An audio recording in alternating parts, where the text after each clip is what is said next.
morning, everybody, and I welcome all of you on behalf of the Mark. Basically, this is one platform where we always, this platform is basically for the young, all PGs, and also the young registrars who are basically uh, aspiring for their bright future.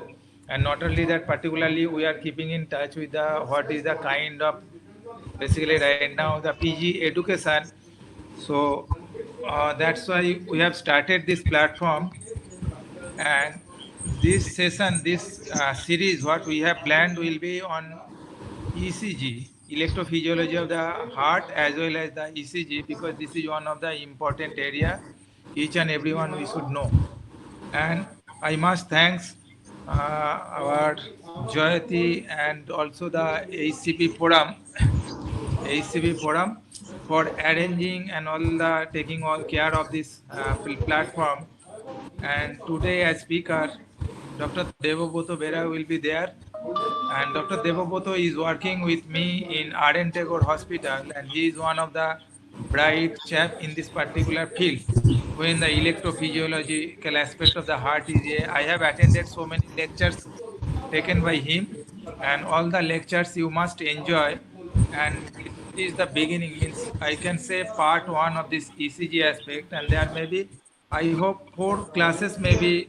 I think that will be sufficient to cover more or less the whatever postgraduate trainee level we should know and understand. And not only that, during the understanding, Devabrata has also told he will also take some classes on the arrhythmia, its management, and how to take the clinical aspect of the arrhythmias. And he is being trained in India as well as he is also being trained outside India. And with this, Devabrata, I thank you and I welcome you for participating and devote your time to spend in this platform. So without wasting time, I will request Devabrata to start. In case there is any questions or you can directly, you cannot, may not directly contact, but you can go to the chat box and you can write your questions. Okay, thank you. Yeah, okay. With this, please, Devabrata. Sure, sir. So thank you so much, sir, for the kind introduction. I think it's a great opportunity for me also because teaching is part and parcel of our own learning. When we try to teach, we also learn something every other day, even if it's very basic presentation. Today, I'll try to, you can put up my slides. So I don't know, mostly, Soren sir, most of our, this thing are medicine PG students, right? I think as you said, it will be mostly a one-way presentation. So I'll probably not stop in between, but obviously, as you said, we probably will stop for the MCQs or the polls to see the responses. I must thank Paja sir for giving me this opportunity, and also I would apologize to many people if the presentation is very basic. I would say that I have made it deliberately very basic presentation, assuming that we are starting from level 0, and gradually as we go into the next presentations next week onwards, probably we'll discuss a little more complex things. I just want all of you to grasp the things. If there is anything, I have the chat box open on the right side, so you can text me and I can pause and take up your questions. Now, without delay, I'll start off the things. Most of the presentations will be on ECGs, and we'll just discuss some of the ECGs and obviously their perspective regarding the management of the present complaint. So I'm going in. So as a basic rule of thumb, most of us know, but just to re-emphasize that if we focus on the ECG, so as you see here, so now I think you can see my writing, whatever is there. These are the P wave is followed by next QRS complex. So if we can speak that each of the P wave, they are married to the next QRS complex. So this we will call it a normal sinus rhythm, where each of the P wave is followed by, so this we will be calling a normal sinus rhythm ECG, where each of the P waves is followed by a QRS complex. So the rule of thumb is each P will be followed by or married to the QRS complex.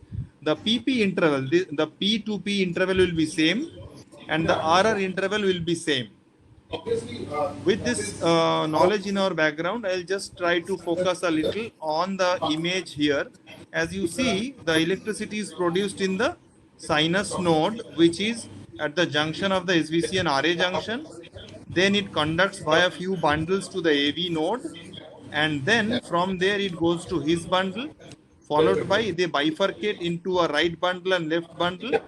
The left bundle again bifurcates into two bundles. These are important in our understanding, because as we go, especially in bradycardia setting as well as in tachycardia, you need the basic knowledge of this. So if I rephrase, we have a sinus node here up above where the electricity is produced, which comes down to the AV node, then to the his bundle somewhere here, and then down to the right and left bundle. Now, if we go in, just we are starting with some of the very basic ECG. Looking at the ECG above, the upper ECG, if you look at the ECG here, the above ECG in the upper half of the screen, the 12-bit ECG shows a bradycardia. So, to call it a sinus bradycardia, we must see a P wave followed by a QRS complex. In the lower ECG, as you see, there is very clearly seen PQRS in each of the complexes. So we know this is a sinus complex. But the above ECG, which is the 12-lead ECG, if you see, you hardly see any P wave. But when you see that, then you might call it erroneously, you might call it a junctional rhythm, that there is no P wave. Either a junctional rhythm is coming or there is a atrial fibrillation going on.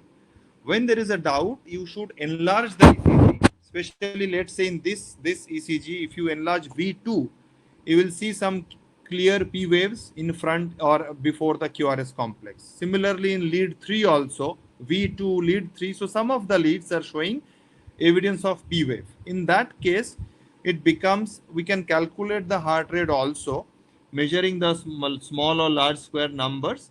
But just again a rule of thumb, if you see 5 large squares between two RR complexes, the rate is around 60. Okay.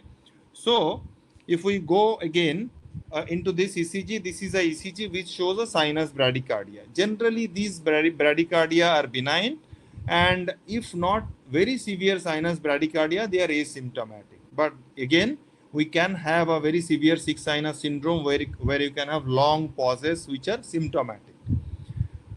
Going to the next slide.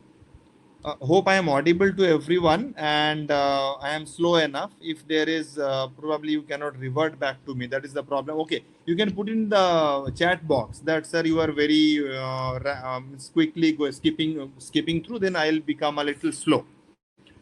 So now this is one of a Holter of a patient who comes with a history of dizziness. What is the finding here in the upper strip and the lower strip? Let's follow on the lower panel.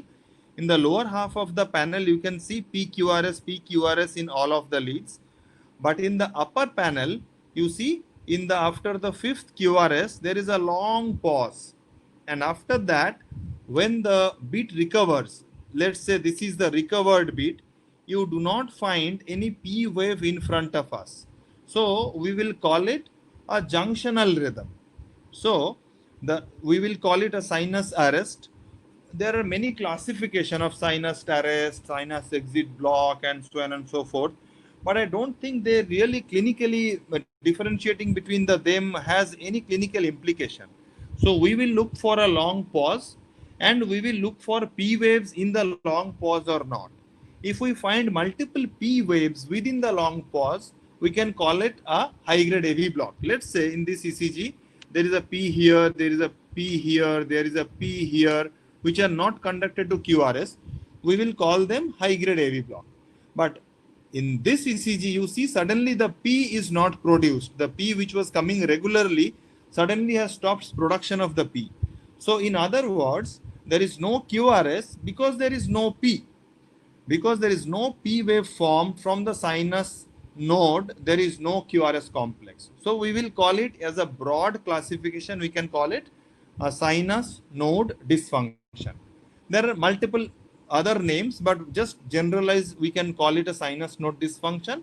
In this case, we can see after sinus node dysfunction, let's say a long pause, the P wave can appear or a QRS can appear. If the P wave appears, we will call it the sinus node has again regained its automaticity and it is producing P wave. Here we find even before the P wave comes, there is a QRS complex.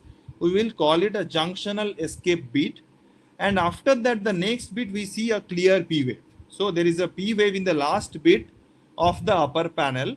So here we can see his P wave or the sinus node has started formation of the sinus rhythm again. But this one is clearly a junctional rhythm. Junctional rhythm comes from AV node or from the His bundle. How do we call this as junctional rhythm? Some may argue, Amritendu may argue that this is not a junctional rhythm. It is coming from a left ventricle or right ventricle. The way to differentiate is if you have a wide QRS, which is unlike the usual sinus QRS, that means it is coming from lower down in the hierarchy, or we can call it a ventricular escape rhythm. Here, you see the escape beat of the QRS complex is exactly same to the QRS of the previous beats. So we will call it a junctional rhythm. Hope I am clear. If there is any doubt on this, note it down. We will discuss it again. Moving forward to the next ECG, we discussed about sinus node dysfunction, sinus pause, which are usually the benign conditions. Coming to this one, this is a ECG where you see that there are, I told what is the rule of thumb, each P wave has to be followed by a QRS complex. Now, if we march through, you see there are few P waves which are not conducted to the, no, this is also conducted, sorry, I'm wrong. So if I mark them, this P is not conducted and the next P has come. Again, this P has not conducted, then the next P has come. Again, this P has not conducted and the next P has come. So some might call it an intermittent 2:1 conduction. But whatever you hear, you have to notice is the PR interval. Why it is important? If you see an ECG with a patient whose PR interval remains same and suddenly one P wave drops or not conducted to QRS, that is generally pathological. Whereas a ECG like this, where the PR interval gradually prolongs, like here you see the PR is this much, the PR is longer here, the PR is longer, much more longer here, the PR is further longer here, then the P wave drops. So we call it a Wenckebach phenomena. This is a phenomena of AV node, and that's why generally these are benign. They do not have sudden asystole. They can have syncope. Rarely they can have symptoms. They rarely can have syncope, but generally they are benign and not life-threatening. So you need to recognize this pattern, which is called Wenckebach phenomena or Mobis type 1 second degree heart block, and these are generally benign and physiological, and these patients do not require a pacemaker unless they are very, very symptomatic or they are doing a high risk job. In contrast, if we go to the next ECG like this is a similar ECG where you see some of the P waves are not conducted. Let's say this P wave is not conducted, this P wave is not conducted, this P wave is not conducted. Intermittently, there is a 2:1 AV block. Actually, this one we should call it a true 2:1 AV block. As discussed in the earlier slide, whenever you have a 2:1 AV block or a high grade AV block, always try to see the PR interval. If you measure the PR interval here, this is the PR interval, this is the PR interval, this is the PR interval which remains same before the PR drops, P drops. So we will call it a significant, clinically significant AV block. You can call it high grade AV block. Some can call it Mobis type 2 AV block. When there is more than one P wave blocked, we will call it a high grade AV block. This we can call it a second degree heart block, and these patients generally require a pacemaker because they also have a higher tendency of syncope and asystole as compared to normal patients. This is one of our ECG where you can see I was just telling multiple P waves are blocked between QRS complexes. So you can call it a high grade AV block, but more appropriately when you see there is no relation between the P and QRS. If we march the P and QRS, let's say march first the P waves P, P, P, P, P, P, P. Now, if you mark the QRS complexes, they are not associated with the P. They do not have any relation with the P waves. So, we will call it a AV dissociation. Now, AV dissociation is a symptom. The disease is probably complete heart block in this case. There can be multiple reasons for AV dissociation. Even VT can have a ventricular tachycardia can have a AV dissociation. But here it is bradycardia related AV dissociation. There is no relation of the P and QRS. This is not a 3:1 or a 4:1 AV block because P is coming on their own. So PP interval is fixed, RR interval is fixed, and PR interval is variable. So in contrast to sinus rhythm, the PR interval is completely variable or bizarre here, which we call it a complete heart block. And these patients generally have a wide QRS escape because the disease is in the His-Purkinje system. They have a escape rhythm. This ECG, even in although there are two leads, we can see it is little wider. They generally come from the ventricle and it is wide. They have a tendency for sudden asystole, and these patients needs urgent intervention. There are several causes for this. We will come to that. But if you find this such kind of patient, we'll evaluate the reason later. Let's prepare him to put a temporary pacemaker, and then you decide what is the cause. Is there an irreversible cause or a reversible cause? Young patient, old patient, whatever. We'll come to the discussion in that. So to summarize, we can have second degree heart block. We can have third degree heart block, which is called complete heart block. We haven't discussed first degree heart block. So first degree heart block is PR prolongation, just a mere increase in the PR interval. If we go back to this ECG, if we see the PR here, if the PR prolongs more than 200 milliseconds, we call it a first degree heart block.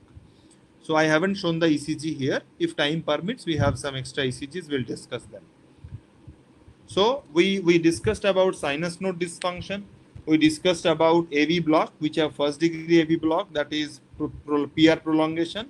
We have second degree AV block, that is Mobius type 1, where the PR gradually prolongs and the P drops, which is generally benign. We discussed about a type 2 Mobius block, second degree heart block, where the PR remain fixed, PR interval remain fixed, and suddenly there is unpredictable P non-conduction to QRS. This is all not benign, and generally they require pacemaker. And this is what we discussed is complete heart block, which definitely requires a intervention. Most of them require permanent pacemaker, provided we rule out the treatable causes of complete heart block. So if you can categorize them differently. Let's say sinus node dysfunction, there are 10 causes. AV block, there are 10 causes. Infrahesian complete heart block, there are 10 causes. But to summarize all of them, actually the etiology is most of them are same. What we mostly encounter, the patients have a degenerative disease of either sinus node or AV node or infrahesian system, that is His-Purkinje system, that is left bundle or right bundle. We call them degenerative conduction system disease. It can cause sinus node dysfunction, it can cause AV block, it can cause infrahesian bundle branch block. Most of them are age related, some of them are not age related. Even younger age can have some degenerative diseases. The second most common cause, probably I will say in Eastern India, even in whole India, is sarcoid, cardiac sarcoid or cardiac tuberculosis. They can cause, predominantly they cause AV block. They also cause infra AV nodal block, but they also cause sinus node dysfunction. So sarcoid or TB, they are a very close mimicker. In any young patient, let's say 30-year-old gentleman comes with a complete heart block, we must think about something like a sarcoid or TB or some infiltrative disease. Amyloid is another example of such infiltrative disease which can affect the conduction system. Coming to the treatable causes, these are very, very important because as the upper three we discussed, degenerative disease, sarcoid, amyloid, almost all of them requires a device, either a pacemaker or an ICD. Whereas the lower ones sometimes are treatable. Let's say ischemic heart disease. Sometimes ischemic heart disease can have a AV block, especially for inferior wall myocardial infarction. Also possible for circumflex artery disease, but most of them are probably RCA disease. They can have sinus node dysfunction as well. In fact, there are case reports of sinus node dysfunction who has improved after angioplasty to either right coronary artery or circumflex artery. And actually they were secondary to critical ischemia in the sinus node. The same thing happens for AV node, but generally in AV node, it is noted during a STEMI, not only ischemia or ACS. Generally, the AV block is noted during a ST elevated MI. So if you treat them, the AV block generally reverts, especially for inferior wall MI.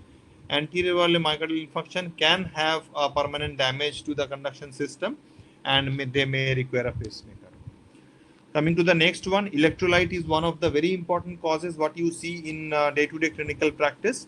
The most important are hyperkalemia and hypermagnesemia. Sometimes even hypercalcemia can do that, but generally hyperkalemia and hypermagnesemia. These are the two culprits which can suppress the AV node or the sinus node, and you must check them before going to put a pacemaker.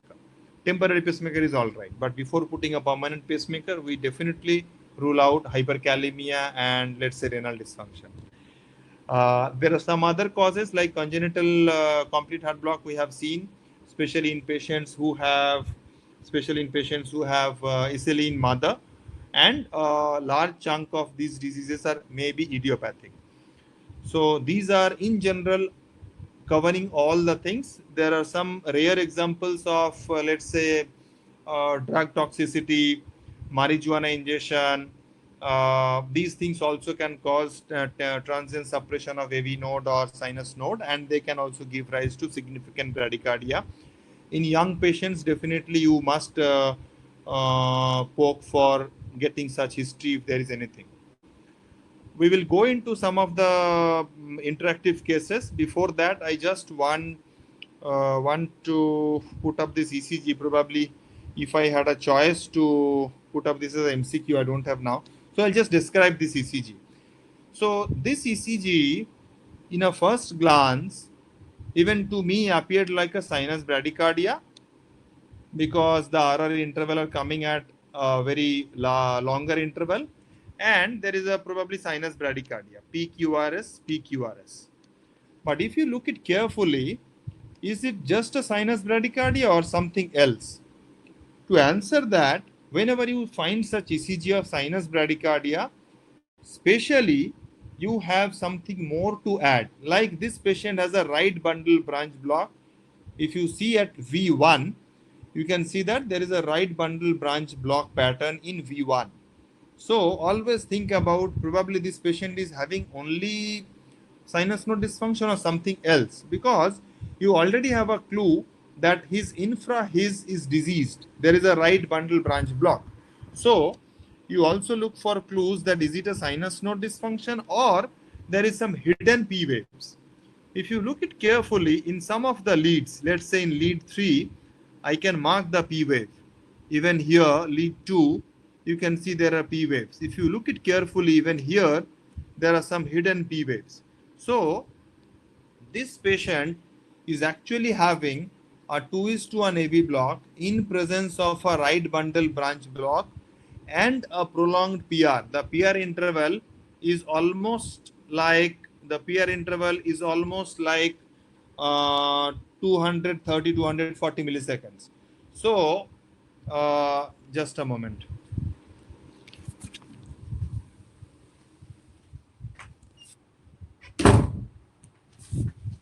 So am I audible?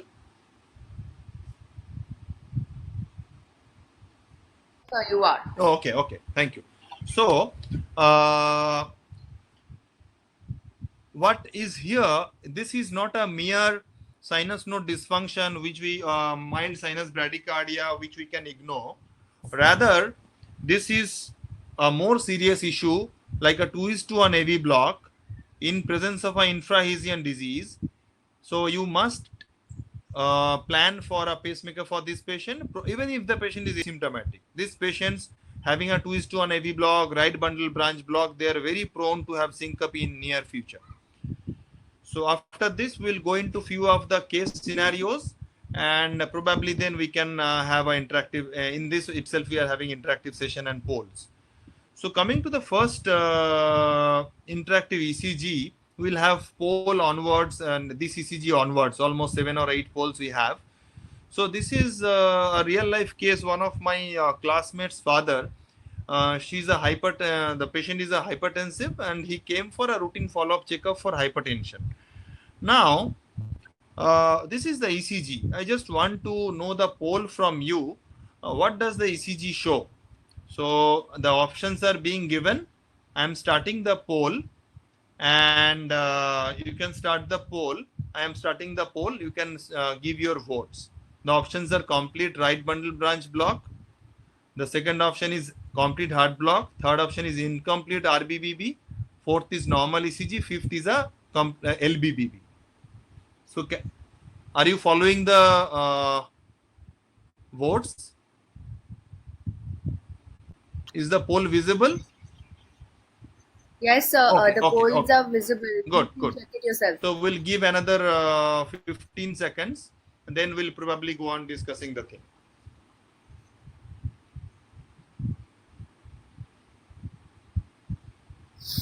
So I think we are almost done. Another 5 seconds, I'll stop the poll, and then we'll discuss. So as we can see here, as of now, there are maximum vote goes for complete RBBB, and then the maximum goes for incomplete RBBB. Okay, that's great. That's a great result for me. So, as you rightly said, some said it is an incomplete RBBB, some say it's complete RBBB. But the most important thing, this is not a normal ECG. What we need to know or need to notice, especially in V1, there is a RS R' pattern. So that gives us an idea, and in presence of a deep S wave in lead 1. These two are the general clues for right bundle branch block. Now, some said they are complete, some say it's incomplete. It depends on the width of the QRS. If the width is more than 120 millisecond, we will call it a complete RBBB. For this patient, I believe the QRS is just around 100-110 milliseconds, and it falls in incomplete RBBB. So almost 80% of us has rightly voted that it is a RBBB, but some say complete or incomplete. That is a matter of debate. That's all right. But for me, the right answer or more correct answer is a incomplete RBBB. Now, the same patient, my friend's father, comes back after 6 months for a routine follow-up checkup, and this is the ECG. Now, again, the patient is otherwise asymptomatic. Now, I thought, have I written wrongly in the last prescription? I have written incomplete RBBB. Now I am seeing something else. So let us see the opinion poll from the ECG, and I have opened the poll. So you can vote now. After that, we'll go for the discussion. So this is the ECG. We have the option of complete left bundle branch block, complete heart block, incomplete LBBB, normal ECG, and a RBBB.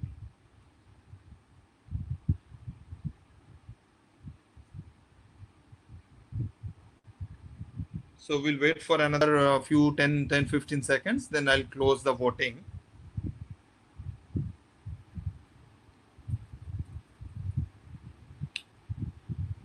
So what roughly I can see till now, almost 100% are saying either complete LBBB or incomplete LBBB. Almost 81% are saying it is a complete LBBB. And I appreciate that I have a very learned audience. So this is a complete LBBB. Just to describe, for the interest of them who are new to the field, that when you see a white QRS complex, always notice the V1 first. and the lead one first. If you find a deep, wide negative QRS, predominantly it is, or most of the time, it is a left bundle branch block. What extra you need to see? You need to see lead 1 where you find a very broad and positive QRS and absence of Q waves in lateral lead, that is 1 AVL, V5, V6. If you find absence of Q wave in 1 and AVL along with a deep Q wave like morphology in V1, that is suggestive of a LBBB. Now again here, you need to see the QRS width, whether it is a complete or incomplete. You need to see if the QRS width is more than 120 milliseconds, then it is complete, otherwise it is incomplete. Now this patient, as I have already said, 6 months back had this ECG of incomplete LBBB. Now he has a incomplete RBBB, and now he has a LBBB. Now I thought, okay, the patient is asymptomatic. Probably we can get a Holter done. I advised him a Holter and asked him to send me the ECG Holter after some time. Then around a month after that, I received a call from my friend. The patient had experienced a syncope and he is admitted to a nearby hospital. And this is the ECG when the ECG was done in the nearby hospital. I will come to the discussion, but before that, I open the poll here. So let's see what is our audience say about this ECG. Then I'll come to the discussion again. So our options are, in this ECG, we find complete LBBB, complete heart block, sinus bradycardia, normal ECG, or RBBB. We'll wait for another 20 seconds before we go for the discussion.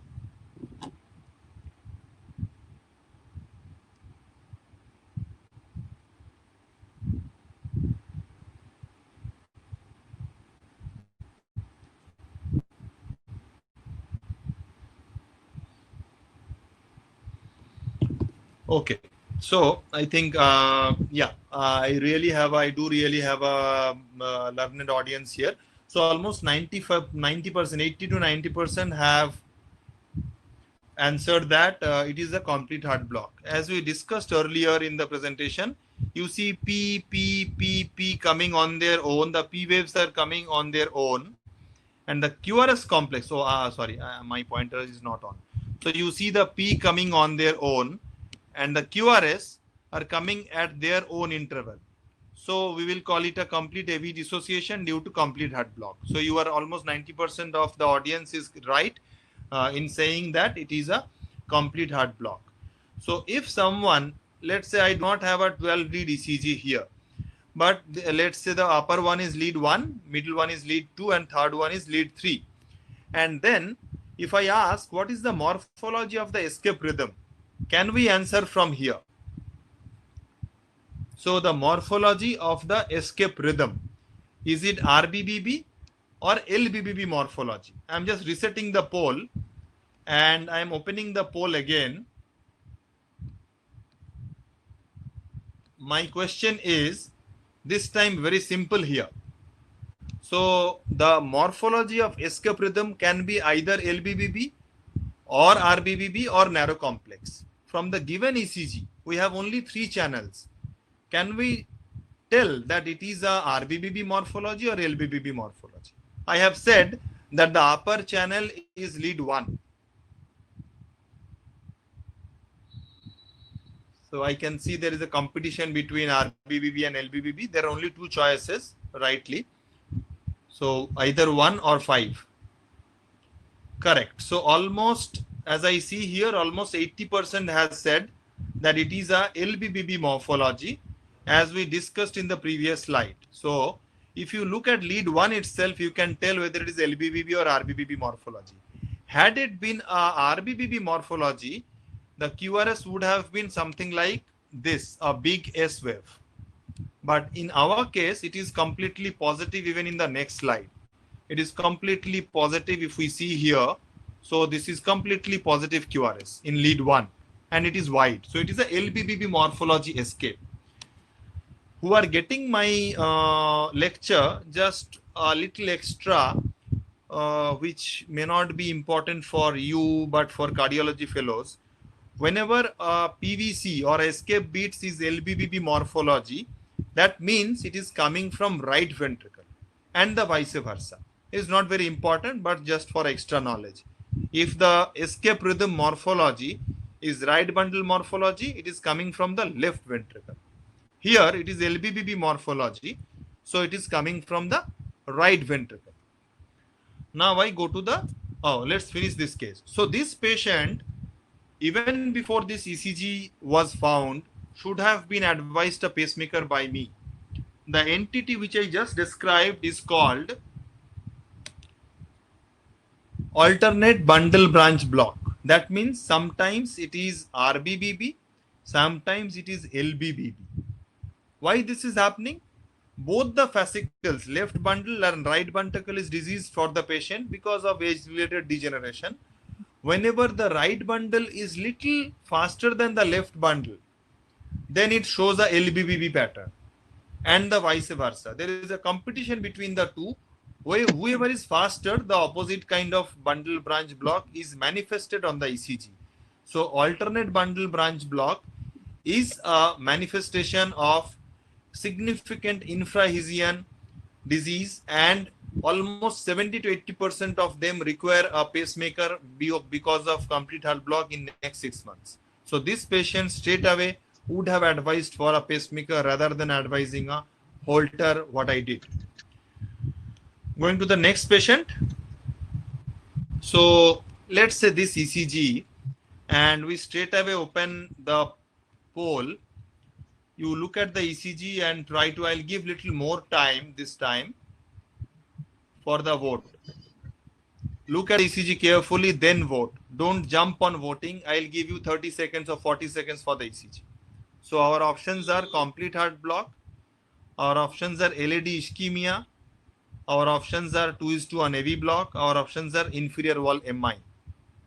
Which is the most appropriate answer for this patient? So we'll have another 20 seconds or 30 seconds before we close the voting.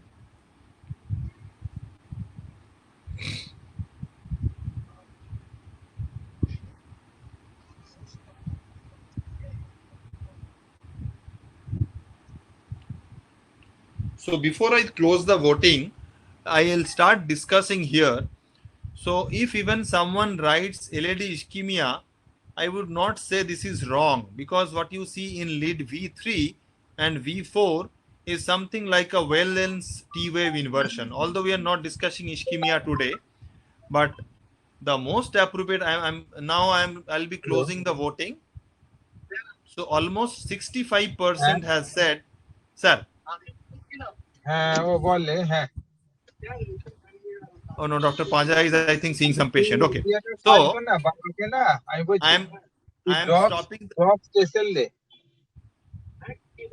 Okay. So I'm closing the vote. So I'll tell you what is the vote result. It says almost 67% shows there is a 2:1 AV block. And if that is the case, I think my presentation till now is worthy, because yes, there is a 2:1 AV block. Hello. But what is important for us to understand? Oh, sorry.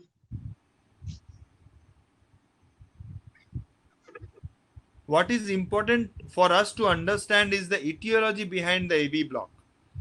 So, in a 60-year-old gentleman, the most common causes of AV block will be either degenerative or hyperkalemia leading to a 2:1 AV block, or ischemia. Whenever you find a AV block, either complete heart block or 2:1 AV block, always look at the inferior leads. Now, let us look at the inferior leads again, lead 2-3 FVF, and open the same voting. I am opening the same voting again, and let's see whether our thought process changes a little or not.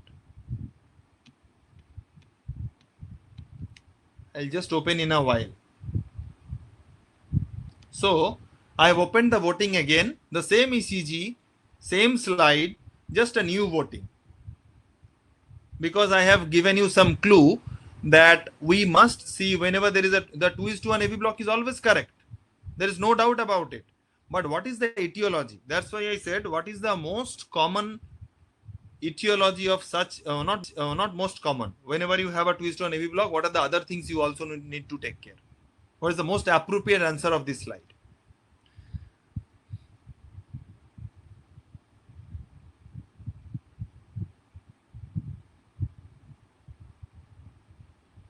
So I think our clue has helped a lot. Now I am seeing almost 60 to 70% of our attendees answering that there is an inferior wall MI. Now, who do not till now see that, I'll just show you there is very subtle clue. This patient has a subtle ST elevation in lead 2 as well as lead 3 and AVF. So it is not always you have a very high ST elevation to create an inferior wall MI. Even a small vessel near the distal RCA can cause a complete heart block or 2:1 AV block, where the amount of ST elevation may not be as great as we see every other day. This patient had a subacute shortness of breath. He had a diabetic patient, not much of chest pain. The 2:1 AV block here was due to a inferior wall MI, and we have almost all of our colleagues have definitely seen or ourselves has done the same mistake by telling this as a infrahesian disease because of a degenerative disease and not putting not going for an angioplasty or putting a stent in the right coronary artery rather than advising a pacemaker. So always we have to be careful. This patient is a STEMI patient. He needs either thrombolysis or primary angioplasty or revascularization. After that, 99.9% of this such AV blocks improve invariably. Who has written LAD ischemia? I take the answer also as the correct one because there is some evidence of LAD ischemia, but the most appropriate answer here will be inferior wall MI. Although the other two, that is 2:1 AV block and LAD ischemia, are also partially correct. Complete heart block is obviously not the right answer because the P and QRS are related in alternate beats, that they are not completely dissociated. Going to the next one, just before I open the poll here, I just want you to ignore the spacing spikes. There are some spikes here which you can see on the ECG. I'll just tell you, these are the spikes. Just ignore the spikes. Just forget about the spikes, blind yourself about the spike, and give me the possible diagnosis of this 12-year-old child who was born to SLE mother.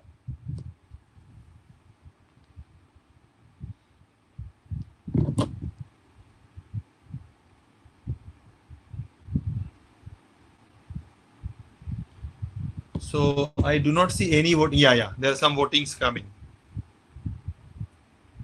We have another 15-20 seconds for the vote to close.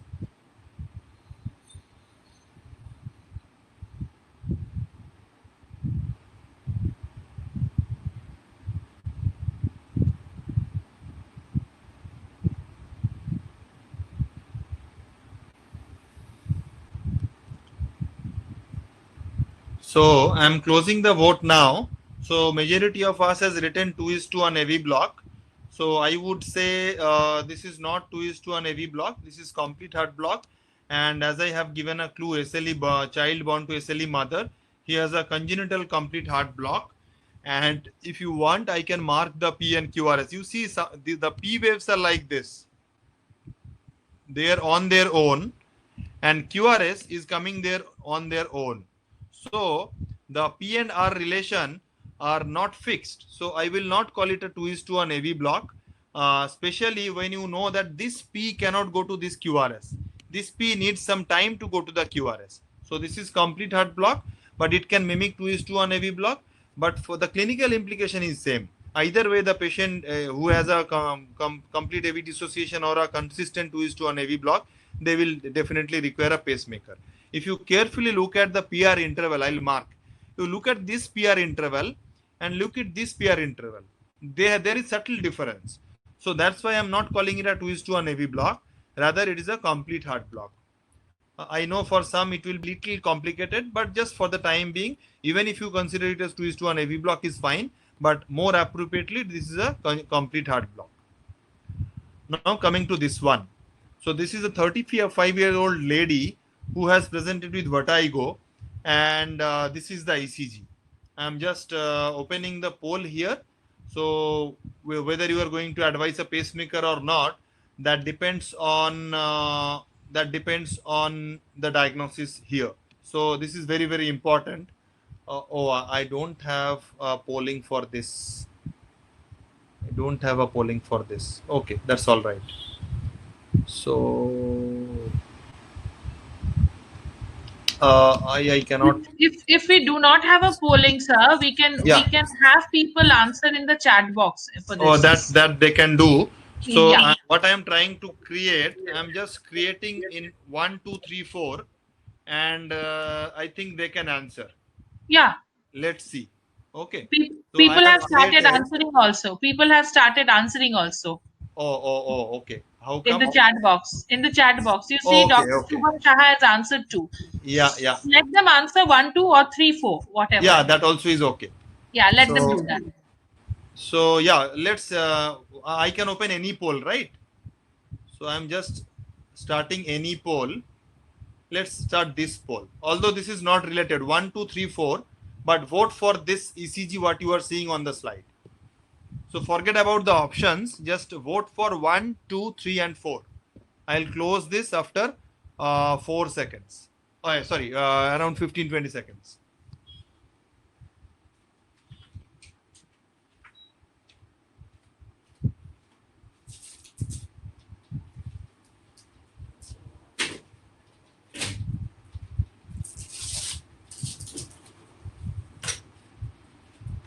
So as we can see here, most of us has given our answer very correctly. This is Wenckebach, which we have discussed.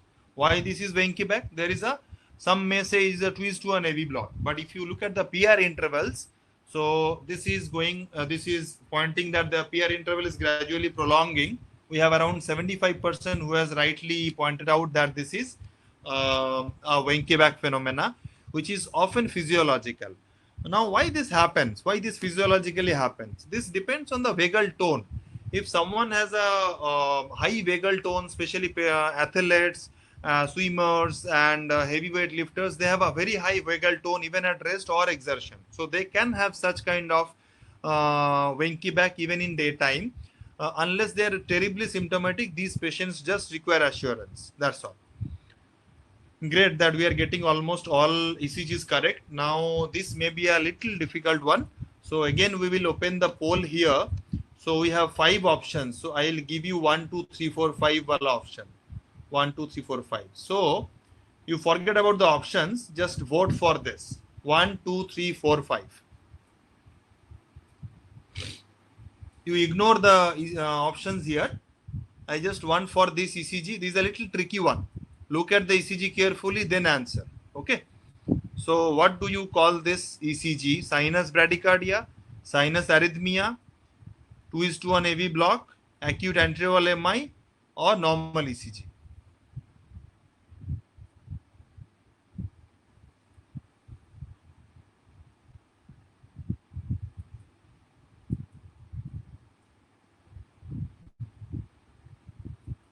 I have to be honest saying that I should have given you a clinical background here.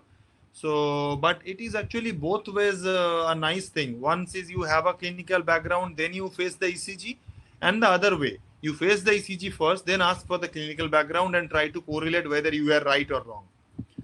So what I can see here, I'll be closing the vote in another 10 seconds, but predominantly now 65% of us has rightly said the diagnosis.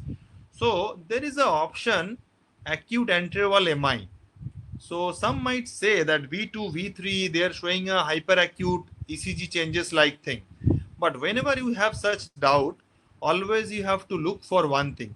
Whenever a patient is in a hyperacute state, first is symptom, whether the patient is terribly symptomatic, because hyperacute stage, the patient definitely will have either acute onset chest pain or a SOB. The second thing is reciprocal changes. And predominantly the reciprocal changes you have to see in anterior wall MI. You need to see the reciprocal changes in 2, 3 AVF. There is a subtle ST depression probably in lead 3, but otherwise lead 2 and lead AVF do not show any reciprocal changes. So as I am ending this poll, almost 60% of us has rightly pointed out there is a sinus arrhythmia. There is a intermittently there is a little sinus bradycardia, then the rate goes fast. So this is called sinus arrhythmia, which is most of the time seen during inspiration and expiration. With inspiration, our heart rate normally goes faster. This is exaggerated in patients who are very young or children. In adults, the variation is less. So this is sinus arrhythmia, nothing else. If someone says this is a normal ECG, is also okay. But anterior MI should not be the right answer in absence of any reciprocal changes. But I do honestly say that sometimes we see such changes of just a hyperacute T wave without any reciprocal changes. So the patient clinical profile is very, very important in such ECGs. Going to the next one. So in this one, I am not putting MCQ on this slide. I just want to tell you the background. This is a patient who underwent aortic valve replacement around 10 years back. We had a bicuspid aortic valve. He is now 45 years. Now presents with a complete heart block, infrahesian complete heart block. You see, the escape is RBBB morphology. The wide QRS escape, RBBB morphology in V1. So QR, RS, RS pattern in V1. This is wide QRS escape. And if you mark the PP interval, there is actually hidden PP. So you can see the number of P is much more than the QRS. So they are not married. The PR, QRS are not married. So they are dissociated. So there is a AV dissociation. The patient underwent a pacemaker. Now the question is, this is the pacemaker ECG, presumed pacemaker ECG, whether the ECG is correctly functioning or not. So for that, we want to have a little background. Before I answer you whether it is working well or not, you should have a background whether how does a pacemaker ECG looks like. I'll explain and come back to this ECG. So sometimes you find this kind of ECG.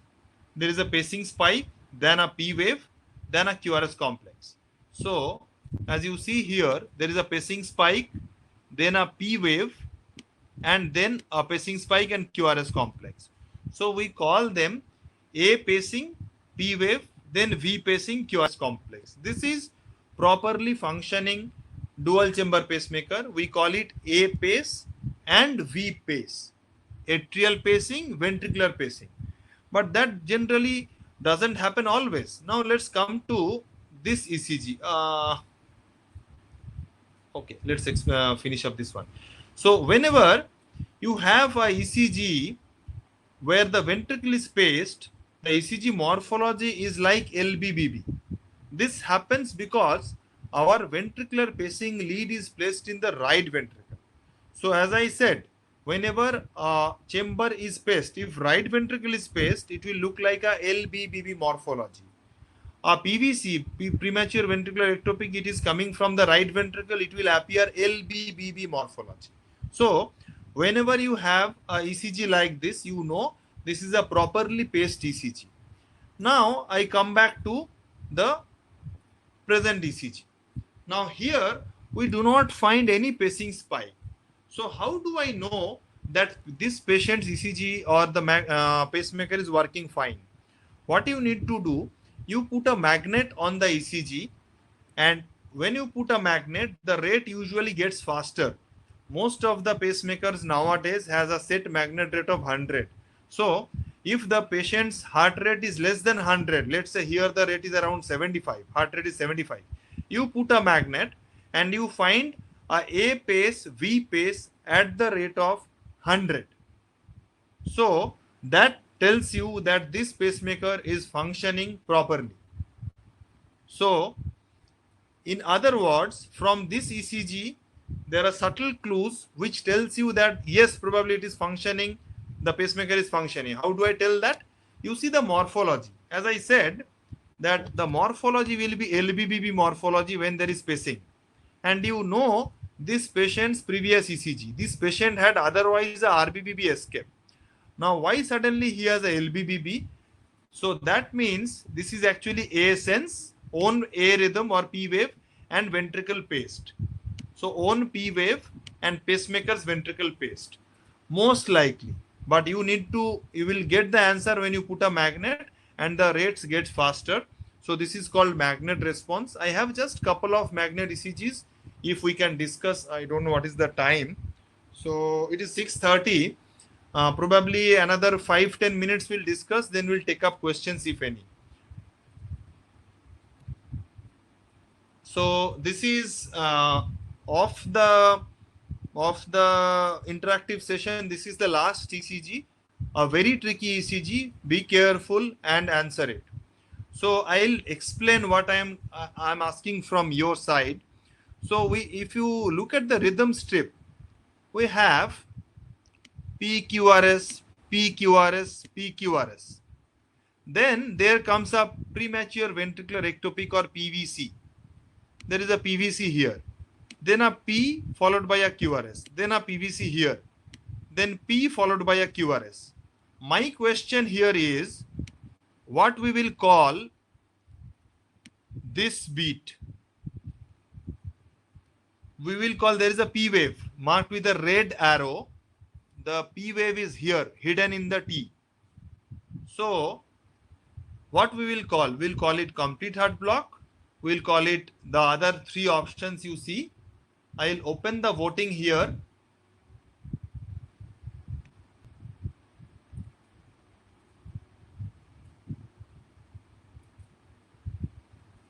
Take your time, don't jump on the voting. So take your time, because based on your ECG diagnosis, our management will change. If this patient is having intermittent 2:1 AV block, then probably he might need a pacemaker. If it is a complete heart block, he definitely needs a pacemaker. If it is a Wenke back, we can ignore. And something is called post PVC concealed conduction. What is that?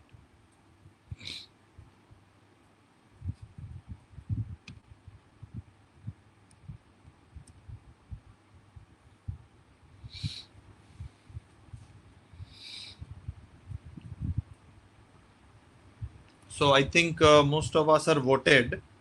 So the reason for putting up this ECG is, in many patients who comes with a vertigo, comes with a pre-syncope, which appears to be vasovagal, but we write a Holter just to rule out any abnormality.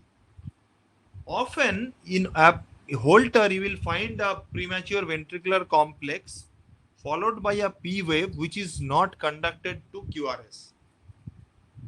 The whole concept of asking this question is whether this P wave which is not being conducted to the ventricle is normal or abnormal.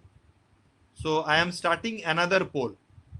Forget about the options. Just I am starting a poll, option A or B. So one is this PVC which is, or the P wave which is conducted, is physiological or pathological. So 1 is physiological, 2 is pathological.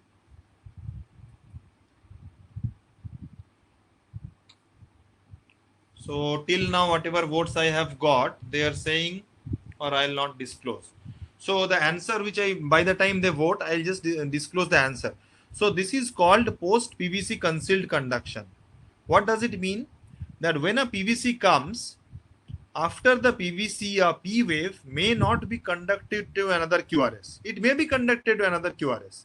I will show you where it is conducted to another QRS. Here you see a P wave has come and it has conducted.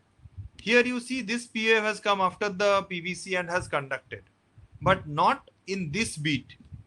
So I have got answer around 60% says it is physiological. So you are absolutely correct, whoever has answered it. So what does it mean? So this AV node is a bi-way structure, means it can conduct both ways. Antegrade conduction is P to QRS and retrograde conduction is ventricle to atrium.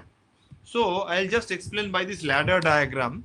So atrium, AV node, ventricle. If you follow this beat, atrium, AV node, ventricle. Atrium to AV node are delay and ventricle. Atrium to AV node are delay into ventricle. after this, what has happened? This PVC has come, ventricular ectopic. What it has done, this ventricular ectopic has penetrated to the AV node. Hence, when the next P wave appeared, the AV node was not ready. So that P wave took a longer time to conduct to QRS. You see, this PR interval is that's why longer. And this same phenomena happened or exaggerated in the next beat. The P wave came immediately when the PVC has come. This PVC has gone into the AV node and kept the AV node refractory. So this next P wave is not conducted. So on first glance, it may appear this is a 2:1 AV block, but after PVC or after a VPC or after a ventricular ectopic, the non-conduction of P wave is most of the time physiological. You do not need any pacemaker. You do not need any amiodarone or antiarrhythmic. You need to rectify the problem of PVC. Let's say this PVC is coming from a drug like digoxin or some other electrolyte imbalance or ischemia. You need to correct that. Automatically this PVC will disappear and the 2:1 conduction will disappear. I don't know whether Panja sir is there or not. I just want his opinion. I have another 4-5 slides of pacemaker ECG. So whether we should consider the pacemaker ECGs or we'll stop here. This is the last. No, you can continue. Sir. I think you can continue. Okay. You don't think it will be an overdose to them? No. Acha. In case you are feeling, I think today you can interact and Right. next class on Monday they should be prepared and they should come back with some type of warm up. Warm up. So I think that will be better. Yeah. Okay. Right. I think we'll finish with this ECG. This is the last ECG. We'll open the voting poll. So you have 1, 2, 3, 4, 5. I'll just open a voting poll for 1, 2, 3, 4, 5, and then we can discuss. So forget about the options given here. Just vote for 1, 2, 3, 4, 5. So middle-aged man, recurrent dizziness, and 1 episode of syncope.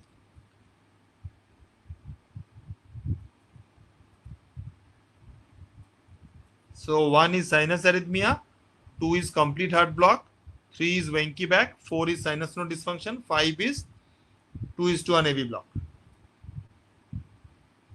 Take your time. We'll give another 15 seconds.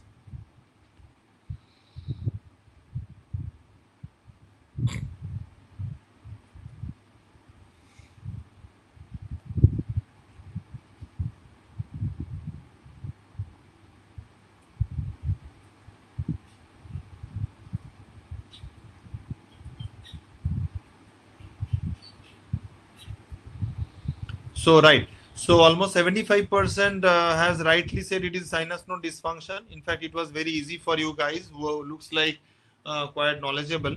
So we have long sinus pauses. There is no P wave not conducted. So there is no P wave at all here. So we can call it a significant sinus node dysfunction. In the Holter, if you, this is a 12-lead ECG in front of you, which you have got, you are expecting much longer pauses in Holter. So Holter will be the investigation of choice for sinus node dysfunction. And if you get that, you are finding, although the guidelines say 2.5 to 3 seconds pauses are enough in presence of symptom, but I would probably say from our all personal experience, most of the patients have more than 4-5 seconds pauses in daytime. And obviously they needs, most of the symptomatic patient needs pacemaker. I haven't discussed much of the management of these patients. Before I open the forum for discussion, I'll tell about few things for these patients. You need to take a history of this patient. Let's say this patient tells you that he has an intractable angina as well. As I said, so some of the sinus node dysfunction or AV block, they can be ischemic. So always you should either consider a treadmill test or a CT coronary angiogram before putting a permanent pacemaker if the patient is having angina. If the patient doesn't have angina, just finding a incidental lesion in the RCA or circumflex doesn't mean that you will you will stent them or vascularize them. By the way, I just wanted to open another poll. So let's say this patient or the patient who had a AV block with I showed. So I just wanted to get this poll from your side. Let's have this poll. A patient who has the same MCQ, two polls. This ECG, sinus node dysfunction, and there is an angina. You think which artery will be a culprit if it is ischemic? RCA, LCX, LMCA, or LAD? This ECG, what is in front of you? Sinus node dysfunction, and you are looking for which artery lesion?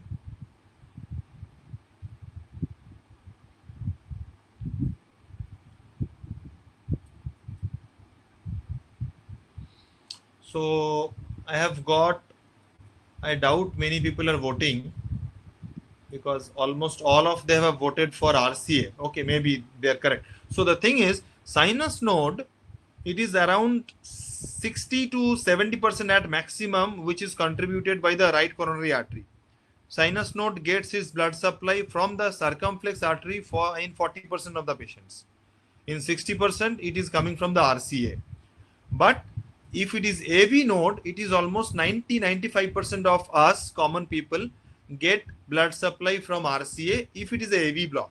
So had it been a AV block, I would have agreed that almost 95% of you has voted for RCA. For a sinus node dysfunction, I would say 60-40. 60% will have a RCA lesion if it is ischemic at all. We are talking about only that small subset which can have a ischemia related sinus node dysfunction. So coming to the management, that in patients who have a sinus node dysfunction, mild borderline dizziness, sometimes vertigo, no frank syncope, I personally would not advocate a pacemaker unless I find a very long pauses, 10-second, 15-second pauses during Holter. I would rather put them on Orsibest, orsiprenalin, which works for around 50-60% of the patients who has a mild sinus bradycardia or pauses of 1.5-2 seconds, but you feel the symptom is related to sinus node dysfunction. Similarly, theophylline works well. Theophylline is again a beta agonist which works well to push the sinus node for let's say whose general heart rate was 50. You can give them if they are feeling tired. You can do a treadmill test in those patients to see whether there is chronotropic incompetence, so that during exertion whether their heart rate is static or it is increasing. If it is static, probably you can put them on little dose of theophylline, especially if they are having COPD. It works both ways. For AV block, there is no medication as such. Temporarily, if you are finding a patient in your peripheral chamber or secondary care hospital, you can put the patient on isoprenaline infusion and send the patient to a higher center if there is a high grade AV block. Generally, you should avoid isoprenaline in patients with ischemic AV block. If you find there is a inferior wall MI and a 2:1 or complete heart block, do not put them on isoprenaline. They have a very high tendency for VT, and the AV block doesn't improve with isoprenaline. So either way, it doesn't help in ischemic AV block. If it is a degenerative AV block and you are far from the tertiary care hospital, you can put them on isoprenaline infusion and send them. I haven't discussed about one assessment. I'll just go to one slide and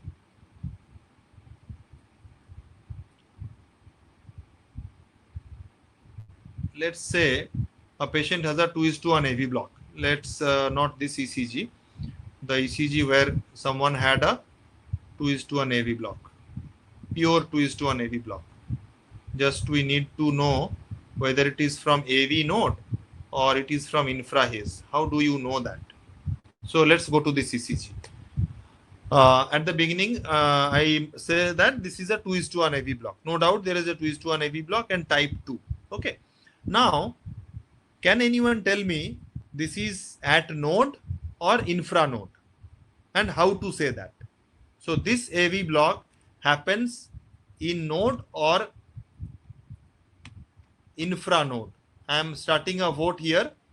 Option A is node, AV node. Option 2 is infra node.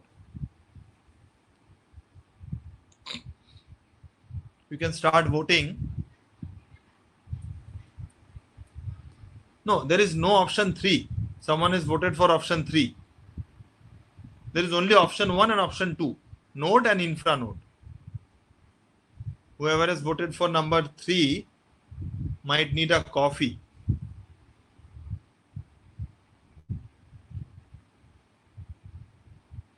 So right. So almost 50 to 60% of it is still varying. I'm just waiting for the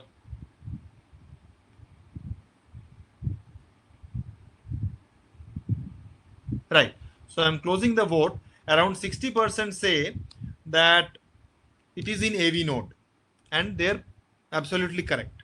So how to tell that?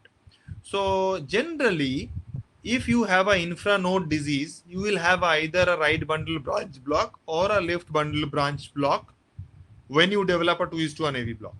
So here you look at the V1 itself tells you there is no bundle branch block. So that means from the ECG itself, you know that the block is in AV node. So if someone asks, okay, I understand this is a type 2, Mobis type 2, I need a pacemaker. But what is the risk that I will develop a sudden asystole and die on road? I would say very less. When the block is in AV node, you have multiple levels of protection to give when you develop a high grade AV block. It will come from the His-Parkinson system. If that fails, it will come from the ventricle. So in absence of bundle branch block, the chance of developing sudden asystole is very low. Now, is there any way to confirm this is at AV node or this is below AV node? There are 2 or 3 maneuvers which helps. One is you just ask the patient to walk on treadmill. If you ask the patient to walk on treadmill, once the patient starts walking, his sympathetic drive goes higher. If it is AV nodal block, the AV nodal block will reduce. So from, let's say this you are seeing very frequently, now you will see on treadmill, it will come very infrequent. Similarly, if you do a atropine test, if you give atropine, if the level of block is in the AV node, then the block will improve. This 2:1 AV block will disappear. But if it is below the AV node, that is at the level of His or infra His, then the block will actually worsen. So these are the 2-3 maneuvers. Even vagal maneuvers like carotid sinus massage can help in the reverse way.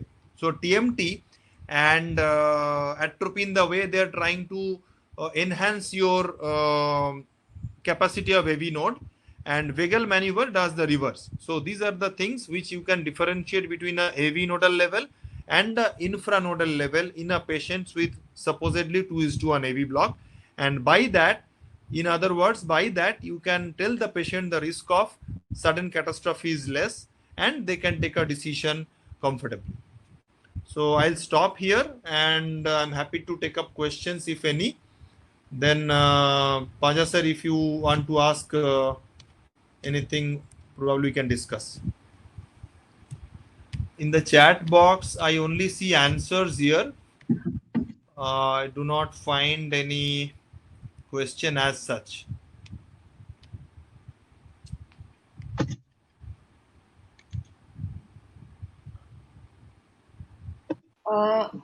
Is there any question? There's one question, sir, which was asked long time back. Manish Gaba has asked. Please. Difference between 2:1 and 3:1 block. Okay. So probably if I can draw, it will be easier. Let me see.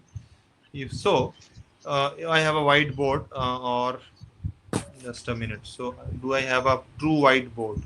Because in whiteboard, even your background template comes. Yeah. So that's great.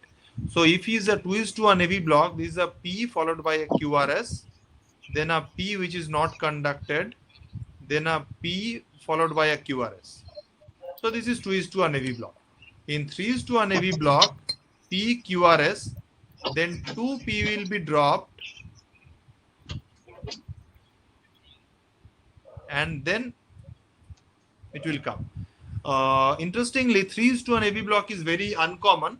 Rather, 4:1 block is more common than 3:1 for some unknown reason. So as you can see here, this this we will call it a 2:1 AV block. 2:1 AV block. Here we will call it a 3:1 AV block, and better way to call it is high grade AV block. So whenever you have more than one P wave block, consecutive P wave block, these two P waves are block consecutive. So this is a high grade AV block that gives you a high alarm to the patients also, that this is not something to be ignored. 2:1 AV block, as I said, it can still be nodal many times, but 3:1 AV block, it can happen also in the node, but predominantly they are infranodal. So this is difference between 2:1 and 3:1 AV block.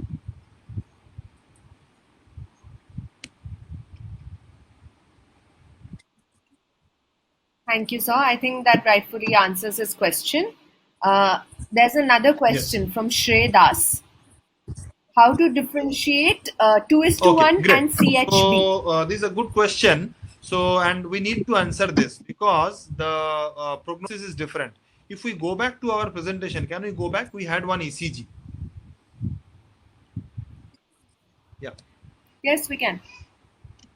In fact, that ECG was very doubtful whether it is a 2:1 or it is a complete heart block. So, if something is intermittent 2:1, it is very well recognized. The last ECG we discussed is intermittent 2:1. Now you are talking about consistent 2:1. So in that you have to carefully look at the PR intervals, because in complete heart block the PP interval will be same. Like this case, the PP interval is same. So, and RR interval is same. So this can happen in complete heart block. This can also happen in 2:1 AV block. Now, what will differentiate between the two? That is the PR interval. Now you carefully look at the PR interval. I'll just mark two of the PR. You look at this PR interval, means this P to this R, and you look at this PR interval, this P to this R. Do you recognize that the first one is little longer than the last one? So that will tell you that this patient, although appears to have a 2:1 AV block, actually it is complete heart block. Then why it is appearing like 2:1? Because his P rate is exactly double the QRS rate. So let's say the P wave is around 100 and the QRS rate is around 50. So it will appear as if he is having a 2:1 AV block. But when you carefully look at the PR intervals, you know that this PR interval and this PR interval is different. So it is complete heart, where the PR interval varies. Hope it answers his question. There are a couple of more questions. So Omar has asked how to differentiate between sinus node exit block and sinus arrest. So Omar, the thing is, although it is a very pertinent question, I wanted to keep it simple, because anyway your interpretation is same. I can elaborate on this, okay, but that will unnecessarily complicate your topic. I don't think there will be any question or any practical means day-to-day clinical practice you will find such thing where you need to differentiate between sinus node exit block and sinus arrest. But still, for your explanation, I will tell you, when you see a sinus node dysfunction, we had a couple of ECGs, I'll draw on that. So if your escape PP interval is at multiples of last sinus beat, so come to this one. So let's say this PP, this P goes to this P, goes to this P, goes to this P, goes to this P. Now, if this interval is double of this PP interval, that means there was just an exit block. So the P you cannot, which was supposed to come here, has not come. So the production of P was absent. And then, sorry, I marked wrongly. So this P, actually I'll delete everything. So what you need to measure here, this PP interval, this PP interval, this PP interval. Now after the last P to the onset of fast P. If this is say x milliseconds, if this is 4x, then you call it a exit block. So the P was supposed to come here, it has not come. The P was supposed to come here, has not come. The P is generated but not surfaced on the ECG. Then the P was supposed to come here, has not come, then finally it has come. But if this P has not come at a multiples of PP interval, then you call it a exit block. Sorry, then you call it a sinus arrest, and there was a sudden arrest of the sinus node and it has recovered after some time. Then Himadri has asked a question. Sir, please explain diagrammatically the conduction from atrium to AV node to ventricle. Okay, this I think you need to understand, because this may be a practical question, it may be a theory question as well. So we have a diagram, we can improvise on the same. So if I zoom it, I am zooming on my screen. Does it zoom on your screen as well? No, I don't think. It doesn't. Okay, so you can give me a whiteboard again. Yes. So no, complete whiteboard. Yeah.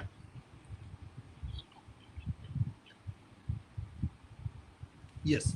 So this is important theoretically as well as practically.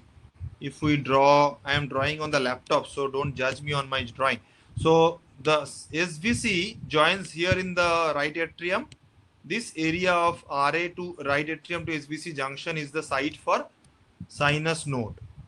To emphasize, the sinus node is a epicardial structure. That means from inside, let's say I am doing an ablation in the right atrium, it is difficult to damage the sinus node. Whereas AV node is an endocardial structure, subendocardial structure. So when I am doing an ablation near the AV node, let's say I am ablating a AVNRT, there is a high possibility of AV node inadvertent ablation if I am not careful. But in sinus node, it is very difficult to ablate a sinus node. This is just for our understanding. Sinus node is epicardial structure, AV node is a endocardial structure. So although they say there are 3 or 4 fibers with which these are called internodal structure, sinus node and AV node. So these are called internodal structure through which the conduction goes to the AV node. Then the AV node conducts it to a structure which is called His bundle. Again, the His bundle is a little insulated structure. Means it is difficult to damage His bundle. It is like a wiring of our house. There is a wire inside and there is a rubber insulation outside. So His bundle is again an insulation structure. Then it divides into two. One is a left bundle, which gives a slender left anterior fascicle and a wider left posterior fascicle. Similarly, it gives a little relatively slender right bundle. So if you see the width, the left posterior fascicle is the most wide. This is the left posterior fascicle, the most wide fascicle, which finally delivers the thing to the myocardium. Then there is many arborization of the thing which gives electrical supply to the ventricular myocardium. Interestingly, there is couple of bundles which are called Bachmann bundle, most important one, which goes to the left. Although, so partly the left atrium is activated by the Bachmann bundle, partly it is activated by the coronary sinus communication from this area of interatrial septum, and partly by muscle to muscle conduction from the left atrium to right atrium. So in nutshell, from sinus node to AV node, there are specialized conduction tissue. From AV node to His bundle, there is a specialized conduction tissue. The AV node to His bundle to fascicle is also specialized conduction tissue. Among this, the internodal structure between sinus node and AV node is not that specialized. They are relatively slowly conducting. Others are very highly conducting fibers. And from atrium to interatrium, there are some fibers called Bachmann bundle, which conducts from right atrium to left atrium, this one. And in ventricle, these fibers finally arborize into the myocardium. So if someone says the right bundle disease, right bundle branch block, then why the ECG becomes like RSR dash? That is because it goes to the leftward first, then activates the left ventricle, then gradually comes back muscle to muscle and activates the right ventricle. So initially there will be left ventricular activation, then there will be right ventricular activation. That gives this wider QRS complex.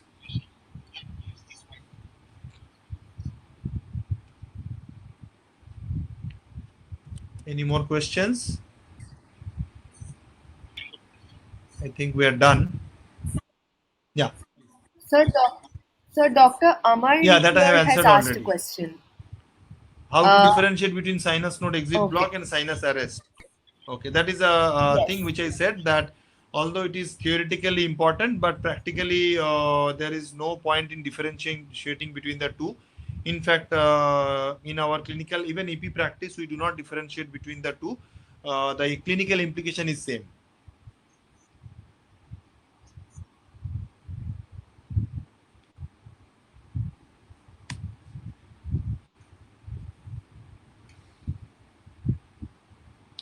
I think we can conclude.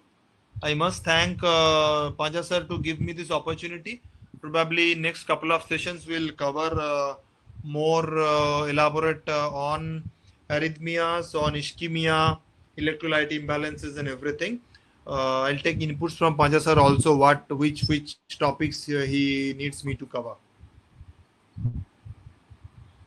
Panja sir is there?